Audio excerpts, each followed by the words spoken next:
दिनांक 23 जानेवारी 1998 सकाळी 9च्या सुमारास पुण्याकडून पिरंगुटकडे जाणारा रस्ता गर्दीने फुलून निघाला होता.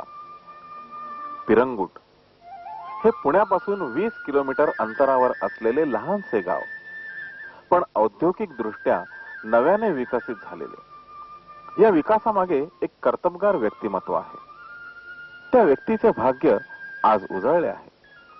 त्याची श्रीमंती आज सर्वार्थाने सार्थ ठरली. परमपूज्य श्री रामकृष्ण क्षीरसागर महाराज या देवपुरुषाचे वास्तव्य श्रीनिवास या वास्तूत होते.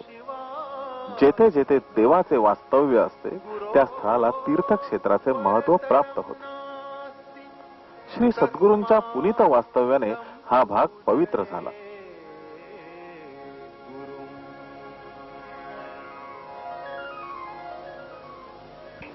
परमपूज्य सद्गुरू आपल्या भक्ताच्या घरी येणार म्हटल्यावर असं म्हणतात, नव्याने चैतन्य आले.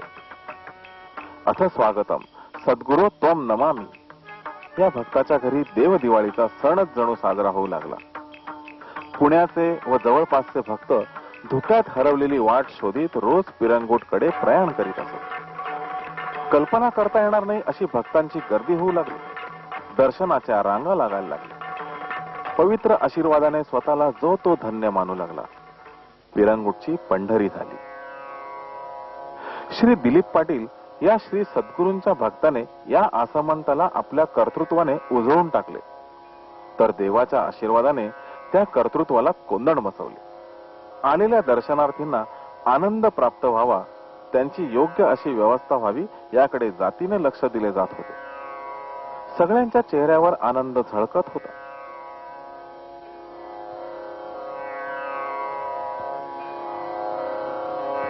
परमपूज्य सद्गुरूंना सर्वाधिक आनंद आपल्या भक्ताच्या भेटीने होतो. त्यांच्या ज्ञानगंगेला उधाण आले होते. भक्तांना विविध उदाहरणांनी खुलवत अनेक विषयांवर समर्थपणे आपले विचार ते सांगत, तेव्हा भक्तांच्या डोळ्यातून अश्रूंच्या धारा वाहत. कोणत्याही ग्रंथात नसलेले ज्ञान कल्पना करता येणार नाही इतक्या उंचीवर नेऊन ठेवत.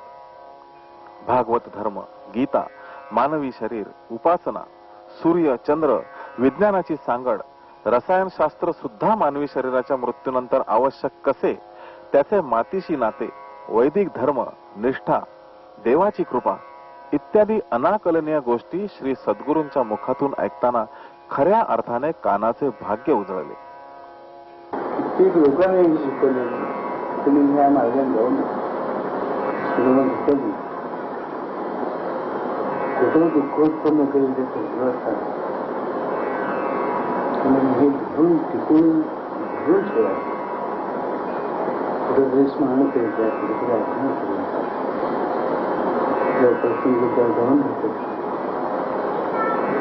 आणि वेळा वेळ काढून ते करावं लागतं. आता सगळी माणसं गुंतवली आहे. एकांताकडे फक्त आम्ही करतो.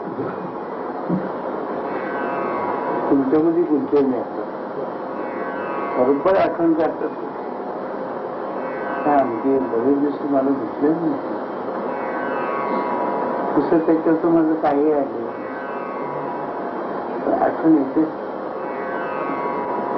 तुमची मन इकडे ओढलेली असते, त्याची ते कसं करायचं यावरून कल्पना करायची. काय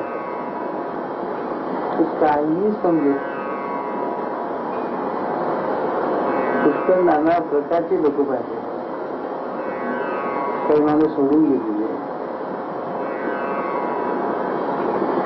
काय त्यांच्या डोक्यात वेगावी गेले. कोणी याची इच्छा असते पण समोर येत आहे,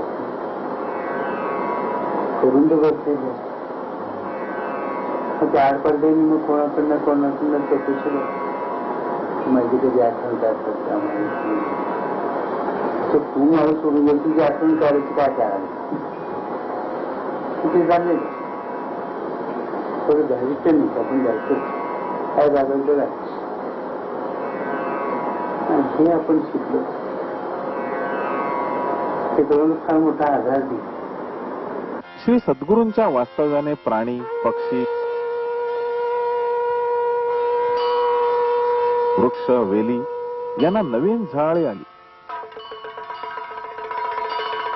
भक्तांच्या भेटीगाठी झाल्या. श्री सद्गुरू सत्संग मंडळ पुणे यांच्या मासिक बैठकीचे आयोजन परमेश्वरी सानिध्यात झाले. भक्तांच्या नेत्रातून वाहणाऱ्या कृतार्थतेच्या अश्रुधारा व दर्शन सुखाने सर्वजण भारावून गेले. प्रदोषकाळी स्वतः महाराजांच्या उपस्थितीत सत्संग असल्यामुळे भक्तांचा आनंद ओसंडून वाहत होता. त्यानंतर दर्शनार्थींसाठी प्रसाद भोजनाच्या व्यवस्थेचे आयोजन केले होते. सर्व भक्तांनी त्याचाही लाभ घेतला. श्री पाटील दाम्पत्य, कुटुंबीय, इष्ट आप्त मित्र यांनी श्री सद्गुरूंच्या दर्शनाचा खऱ्या अर्थाने लाभ घेतला. श्रीनिवास नुसते गर्दीने फुलून गेले होते. रोज संध्याकाळी श्री सद्गुरूंना निसर्गाच्या सानिध्यात घेऊन जायचे असे ठरले होते. श्री सद्गुरूंच्या मुखकमलावर आनंद होता. निसर्गाने परमेश्वरी दर्शनाचा ध्यास घेतला होता. हिरवीगार शेते, वृक्ष, वेली, नद्या स्वागताला जणू आतुर झाले होते. आमचा देव आला, मग आम्ही त्यात कमी पडू नये अशी त्यांची भावना होती. अशा प्रकारे सर्वार्थाने कृतकृत्य झालेले भक्त पाहताना श्री सद्गुरूंना आनंद वाटत होता. संगीताने, गायनाने सेवा करायची असे भक्तांनी ठरवले होते. राम रंगी रंगला अशी स्थिती होती.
श्रीनिवासच्या अगदी हाकेच्या अंतरावर मतिमंद मुलांच्या शाळेतील छात्रांना आनंद झालेला होता.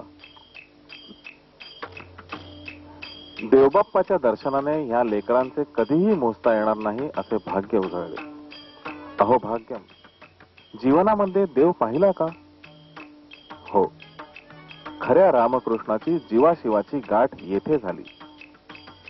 सद्गुरूंच्या नेत्रातून निघणाऱ्या दिव्य तेजाच्या किरणाने छात्र अगदी आनंदून गेले. श्री अण्णा पाटील, श्री केंजळे सर, श्री दिलीप पाटील यांनी घेतलेल्या कष्टाचे सार्थक झाले.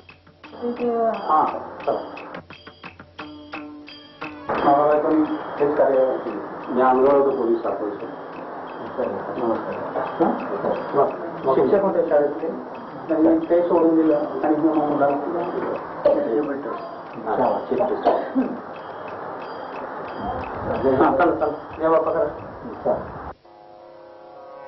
कोणताही आनंदाचा क्षण आपल्या संगतीने विरह घेऊन येतो.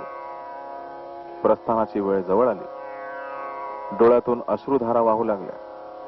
श्री सद्गुरूंनी प्रसन्नता व्यक्त केली आणि भक्तांना चुकल्यासारखे वाटू लागले. पुनरागमनायचं आनंदाने, लगबगीने, आतुरतेने, काहीशा सौम्य भीतीने वावरणारे असंख्य जीव एकदम गलबलून गेले.